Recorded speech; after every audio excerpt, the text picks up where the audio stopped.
So today, we're diving into this really powerful idea from the work Forgiveness as Freedom. And the whole concept is that real, true forgiveness isn't about letting someone else off the hook. No, it's about unlocking your own freedom. Let's get into it. You see a verse like this, and it seems so clear, right? Forgive as you've been forgiven. Simple.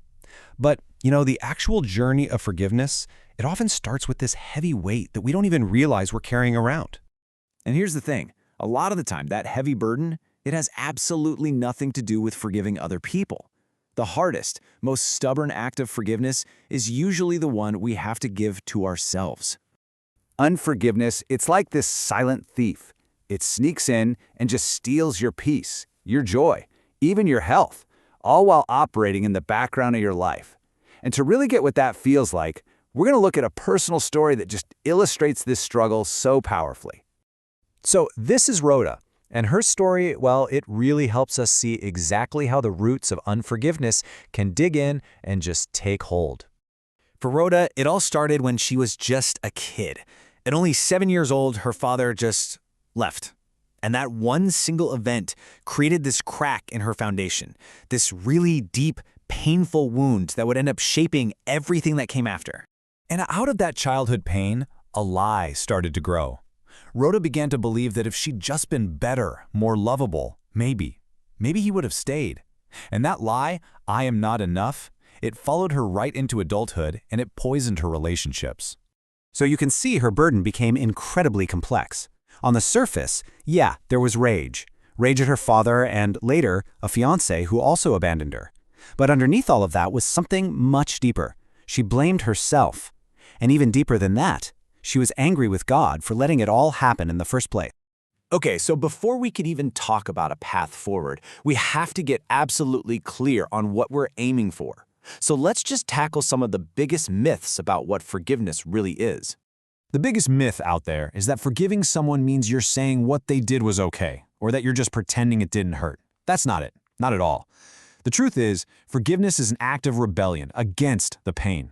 It's you deciding that you will no longer be chained to that moment or that person. This is about taking your power back. It's a declaration of independence from your past.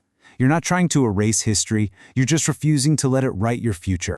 And just like we saw with Rhoda's story, this struggle often plays out in three main directions. There's the pain others cause us, the pain we cause ourselves, and then the confusion and anger we can feel toward God.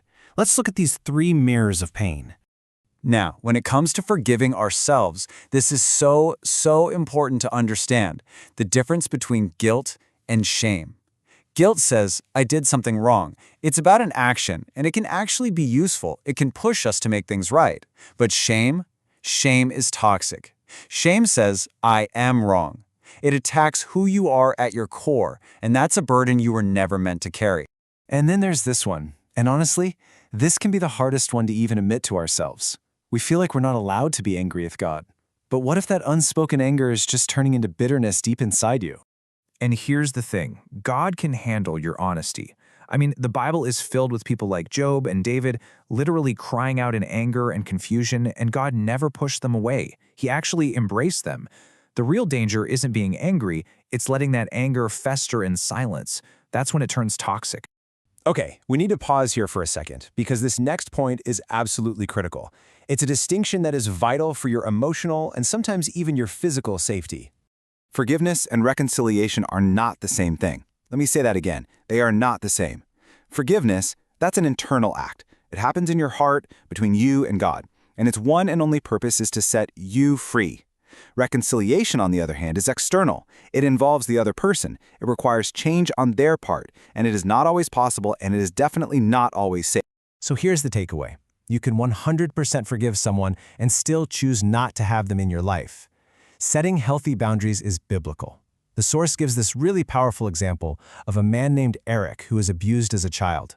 He chose to forgive his abuser in his heart, releasing himself from all that bitterness, but he never saw that person again. His forgiveness was for him. So, we've redefined forgiveness, we set some clear boundaries, but how do you actually do it, especially when it comes to forgiving yourself? Well, here's a practical 4-step path to get you to that freedom. Let's walk through this. Step 1. Acknowledge the wound. Stop pretending it didn't hurt. You have to name the pain. Step 2. Speak truth over the lies. Replace that "I am not enough" with "I was not responsible for their choices."